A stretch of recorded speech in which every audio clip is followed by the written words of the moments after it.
Yo, what's up fam? It's your boy NoisySauce here, back with another video, and today I'm going to be showing you how to make a Sesame Street type beat.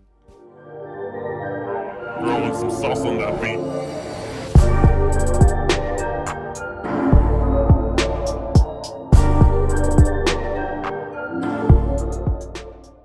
When making a song for Muppets, you're going to want to create something that sounds similar to something else that you already know, but is different enough that you don't get busted for copyright. I've chosen If You're Happy and You Know It, Clap Your Hands. Now I'm going to start off this beat with a piano sound, and when you're getting a piano sound for a Sesame Street type beat, you're going to want to pick something that's good enough in quality, but really simple. So I'm going to pick this first grand piano and just rip out all of the reverb. And that sounds something like this. I'm pretty sure Elmo would approve.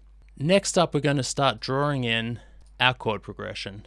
So I'm just going to get rid of all this stuff for now, so we can draw this in. Now I'm going to be using a standard country shuffle rhythm, which sounds a little bit something like this.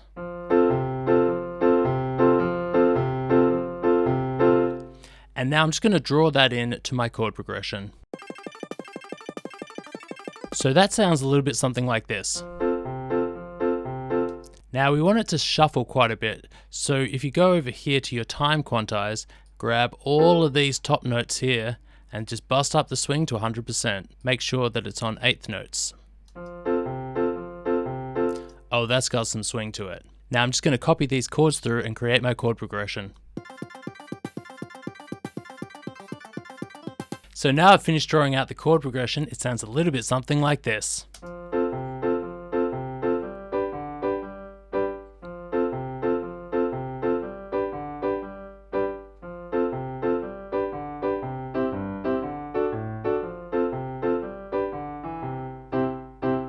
You could really see some Muppets getting lit to this. Now this is a good starting point, but we need the rest of the instruments. So the second thing I'm going to add is a bass guitar. Now similarly with the piano, you're going to want the bass guitar to have that really simple sound as well. So we're just going to go into our bass and choose the first fingerstyle bass instrument here. Now we're going to cheat a little bit here and just copy the piano straight across. And then we're going to get rid of everything that's not a bass note. Let's have a listen to this.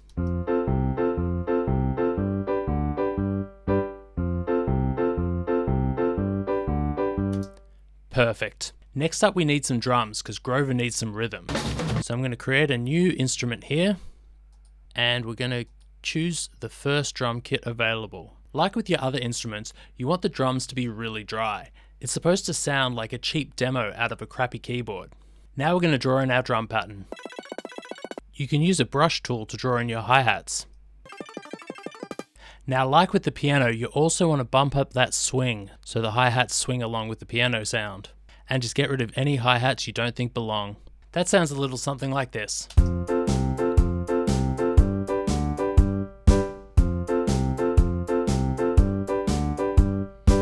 Perfect. So now we're going to add in a tambourine on every snare drum just to give it a little bit more kick.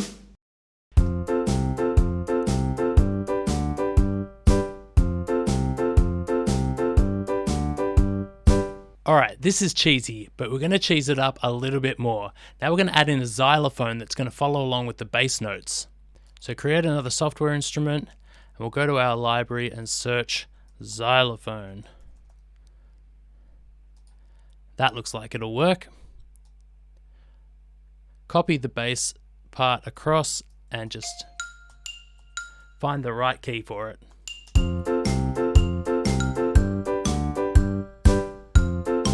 Just going to turn that down a bit.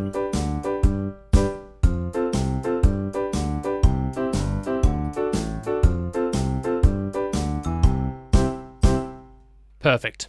Now the final little bit of sauce we're going to add on top of this is that cheesy orchestral sound, those instruments that they just kind of add in on top of the keyboard to make it a little bit more fun. So create another software instrument and we're going to go orchestral, percussion, and open up the orchestral kit.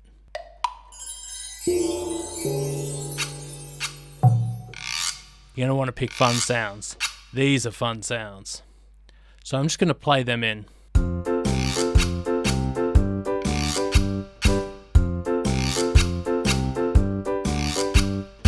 Perfect. And now we're going to add in some big orchestra hits to emphasize parts. Now before you finish up, you just want to level everything so it sounds right. So finally, our Sesame Street type beat sounds like this.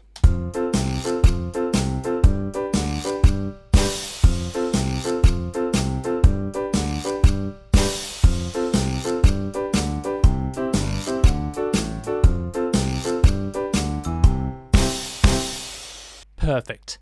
So that's how you make a Sesame Street type beat. I guess the only problem now is, what should I name this thing? Can you think of a name?